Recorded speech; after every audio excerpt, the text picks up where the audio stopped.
नरभक्षी। वो कहते हैं ना, जब किसी इंसान का खून दूसरे इंसान के मुंह लग जाता है ना, तो उसे इस दुनिया की कोई भी चीज़ अच्छी नहीं लगती। थ्रिलर सस्पेंस से भरी ये कहानी आप लोगों के रोंगटे खड़े कर देगी। तो कहानी को सुनते रहिए, डर का मज़ा लेते रहिए और हमारे चैनल को सब्सक्राइब ज़रूर कीजिए। रात के करीब 1 बज रहा था। गांव के शमशान घाट पर कुछ लोग जमा हुए थे। वैसे तो शमशान घाट पर औरतों का जाना मना होता है, पर वहाँ कुछ औरतें भी मौजूद थी। शायद किसी की मौत हुई थी, लेकिन न जाने वो कौन अभागा था जिसकी मौत होने पर भी किसी की आंखों से एक बूंद आंसू भी नहीं टपक रहा था। वो सब लोग शांत खड़े एक एक करके सामने रखी चिता पर लकड़ियाँ डालते जा रहे थे। लकड़ियाँ डालने के बाद सभी लोग पीछे हट गए। आखिरी एक आदमी आगे आया। उसकी वेशभूषा से वो गांव का कोई तांत्रिक लग रहा था। वो तांत्रिक चिता के सामने आकर खड़ा हो गया और कोई मंत्र पढ़ने लगा। फिर उस तांत्रिक ने अपना सिर पीछे घुमाकर किसी को इशारा किया। पीछे खड़े लोगों में से एक आदमी सामने आया। वो आदमी बहुत डरा हुआ था। आसपास तेज ठंडी हवाएं चल रही थी, फिर भी न जाने क्यों उसका चेहरा पसीने से तरबतर हुआ जा रहा था। तभी तांत्रिक ने अपने हाथ में रखी मशाल जला दी और उस आदमी के हाथों में थमा दी। मशाल पकड़ते ही डर के मारे उस आदमी के हाथ कांपने लगे। फिर भी वो अपने कांपते हुए हाथों में मशाल लिए चिता की तरफ बढ़ने लगा। वो चिता को आग लगाने ही वाला था कि तभी उसे पुलिस की गाड़ी की सायरन सुनाई दी। उस आदमी ने जल्दी चिता को आग लगा दी और ज़ोर ज़ोर से रोता हुआ वहाँ से हट गया। तभी पुलिस की गाड़ी वहाँ पहुँच गई। चिता भी जलनी शुरू ही हुई थी कि 2 पुलिस वाले गाड़ी से उतरे और गाड़ी पर रखे पानी के कंटेनर लेकर चिता की तरफ बढ़े। उन्होंने पानी डालकर चिता की आग बुझा दी। फिर पुलिस की गाड़ी से एक औरत रोती हुई बाहर निकली। वो दौड़ती हुई चिता के पास आई और चिता से लकड़ियाँ हटाने लगी।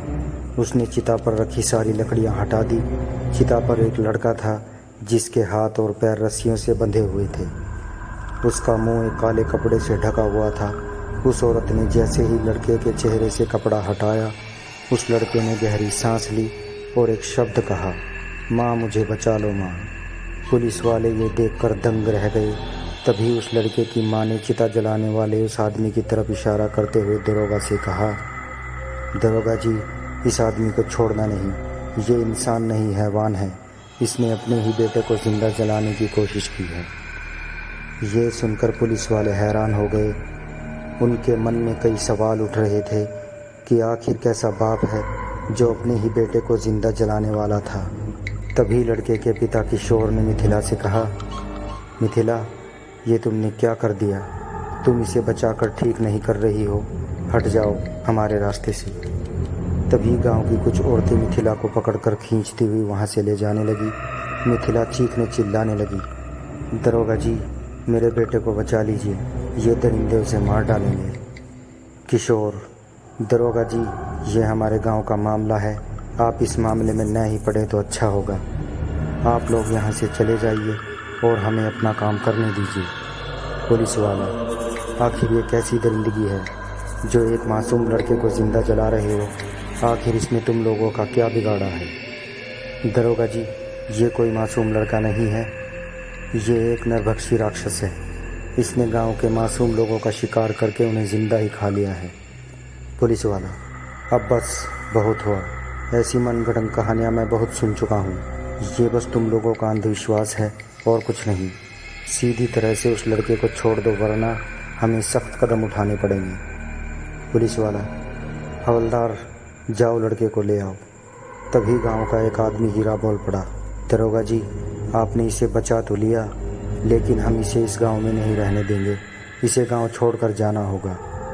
मिथिला, ठीक है, अगर आप सब यही चाहते हैं तो मैं अपने बेटे को लेकर यहाँ से दूर चली जाऊँगी। इस शर्त पर गांव वालों ने रघु को छोड़ दिया। मिथिला अपने बेटे को लेकर गांव से दूर जंगल में एक झोंपड़ी बनाकर रहने लगी। फिर एक रात हीरा अपने खेतों से काम करके घर लौट रहा था। अक्सर तो वो जल्दी ही घर लौट जाया करता था, लेकिन आज उसे घर लौटने में देरी हो गई। दिन ढल चुका था। वो हाथ में टॉर्च लिए डरा सहमा बस चलता ही जा रहा था। रास्ता कच्चा और सुनसान था। आसपास पेड़ पौधे और झाड़ियाँ थी। तभी उन झाड़ियों में कुछ हलचल हुई। हीरा घबरा कर वहीं रुक गया। उसने टॉर्च की रोशनी झाड़ियों की तरफ की, लेकिन वहाँ कोई नहीं था। हीरा फिर अपने रास्ते चलने लगा। उसके कदमों के साथ किसी और के भी कदमों की आहट साफ सुनाई दे रही थी, मानो कोई हीरा का पीछा कर रहा हो। हीरा मुड़कर पीछे देखना चाहता था, पर वो इतना डरा हुआ था कि उसके पीछे मुड़ने की हिम्मत नहीं हो रही थी।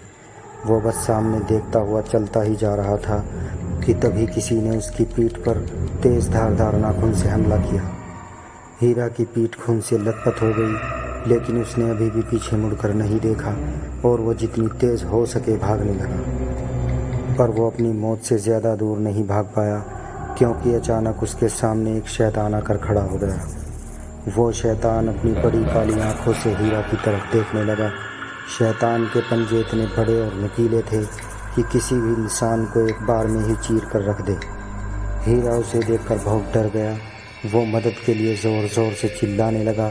उस दिन उसकी किस्मत अच्छी थी कि कुछ गांव वाले आसपास ही थे। वो हीरा की आवाज़ सुनकर तुरंत भागे चले आए। गांव वालों को आता देख शैतान हीरा को छोड़कर वहां से भाग गया। हीरा बेहोश होकर वहीं गिर पड़ा। लोग हीरा को पास के अस्पताल में ले आए। थोड़ी देर बाद उसे होश आया, लेकिन वो उठते ही बहुत चीखने चिल्लाने लगा, बचाओ बचाओ, मुझे वो मार देगा, बचाओ मुझे। वो नरभक्षी वापस आ गया है, उसने मुझे मारने की कोशिश की। उस शैतान को हमें उसी दिन ख़त्म कर देना था। अब वो हम में से किसी को भी ज़िंदा नहीं छोड़ेगा। मुझे किशोर के पास जाना है। मुझे उसे सब कुछ बताना होगा। हीरा कुछ लोगों के साथ तुरंत किशोर के घर गया, लेकिन किशोर अपने घर पर नहीं था। उसके घर पर ताला लगा हुआ था। हीरा किशोर के घर के सामने बैठ गया और उसका इंतज़ार करने लगा। इधर दूसरी तरफ किशोर जंगल में अपनी पत्नी और बेटे को ढूंढ रहा था। तभी उसे लालटेन की रोशनी दिखाई दी। किशोर समझ गया कि उसकी पत्नी और बेटा वही होंगे। किशोर तुरंत भाग कर गया और घर का दरवाज़ा ज़ोर ज़ोर से खटखटाने लगा। फिर मिथिला वहाँ आई और दरवाज़ा खोली। किशोर, बता तूने उस दरिंदे नरभक्षी को कहाँ छुपा कर रखा है? आज मैं उसे ख़त्म कर दूँगा। उसने फिर से गांव के लोगों को मारना शुरू कर दिया है। आज मैं उसे ख़त्म करके ही रहूँगा। मिथिला, किशोर शांत हो जाओ। मेरे बेटे ने कुछ नहीं किया। वो हर पल मेरे साथ ही था, मेरी आंखों के सामने। फिर वो किसी की जान कैसे ले सकता है? किशोर, देखो मिथिला, मुझे पता है कि तुम एक माँ होने का फ़र्ज़ निभा रही हो।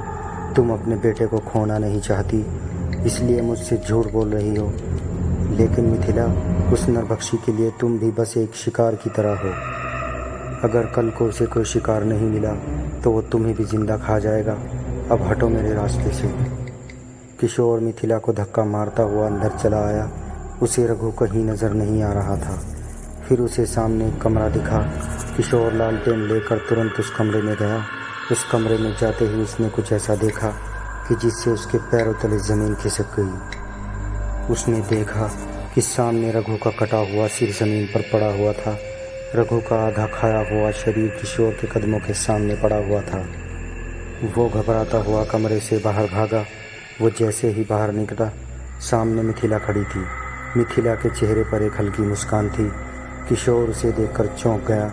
फिर देखते ही देखते मिथिला शैतान में बदलने लगी। उसका शरीर भयानक हो गया। उसके हाथों से धारदार पंजे बाहर निकल आए। अब वो पूरी तरह शैतान बन चुकी थी। किशोर उसे देखकर थर थर काँपने लगा। वो तुरंत वहाँ से भागा। भागते वक्त वो सिर्फ एक ही शब्द बोले जा रहा था, बेटा मुझे माफ़ कर देना, मैंने तुम्हें गलत समझा।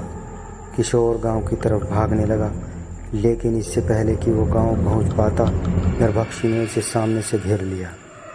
उसने अपने धारदार पंजे किशोर के आर पार घुसा दिए और उसे खींचती हुई घने जंगल में ले गई। हीरा किशोर का इंतज़ार कर रहा था, लेकिन किशोर का गांव वालों को कभी पता नहीं चल पाया कि वो नरभक्षी रघु नहीं बल्कि उसकी माँ मिथिला थी। वो हर रोज़ किसी न किसी गांव वालों का शिकार करती रही। फिर डर के कारण सारे गांव वाले गांव छोड़कर कहीं और चले गए।